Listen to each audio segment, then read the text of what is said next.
Verir. Düzdür, partleşka verənlər sənə partleşka verir. Sənə partleşka verən zal mənə partleşka verir.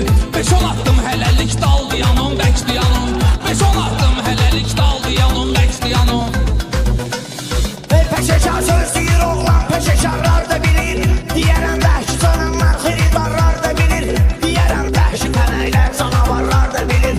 Özümü uymuram ki, mən xiridarlar da bilir. Diyərəm onda normal diyanım, bəkdi yanım. Seydim varsa sizin bunun dilini qatlalayak. Uşaqdır hələ bax kürəklərimi ovalayak. Seydin gəlsin deli hamımızı idamlayak. Onu qurşonmuza masval diyalım, bəkdi yanım. Onu qurşonmuza masval diyalım, bəkdi yanım. Mənə antiqə gəlib hal diyanım, bəkdi yanım. Sözü bir-bir edəcəm mal diyanım, bəkdi yanım. Mənə antiqə gəlib hal diyanım, bəkdi yanım.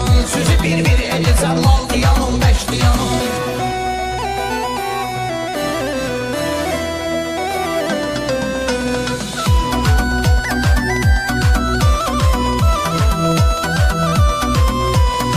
Deyirəm növbə ilə gözləyib otur etməyəsin. Sizə antena qoşum yaxşı xitas etməyəsin. Bax belə 10 dənə, 15 dənə kuplet deyəsiz. Verərəm at verdi dərhal diyanım, bəkdi yanım. Verərəm at verdi dərhal diyanım, bəkdi yanım. Belə yaxşılara yaxşı bilirsən əzizi. Hosrolda həmişə olub meyxananın tərtəmizi. Onda nə nödür, bir dənə ilə bağlayaram sizi. Mənə tep gəlib şu tonqal diyanım, bəkdi yanım.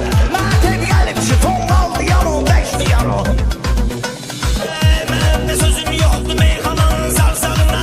Bunlar da hər uzdan keçirdi sözün oynağına. Bu gecə keçirdəcək hamımızı zaynağına. Seyiddi zirvədə qartal diyanım, bəkdi yanım. Seyiddi zirvədə qartal diyanım, bəkdi yanım. Belə də meyxananı həmişə görsək deyərəm. Meyxanada bir belə istək deyərəm. Söndərməyin başımı 200-dən keç deyərəm. Saptısa beynimə siqnal diyanım, bəkdi yanım. Saptısa beynimə siqnal diyanım, bəkdi yanım. Mənə antiqə gəlib hal diyanım, bəkdi yanım. Sözü bir-bir edəcəm mal diyanım.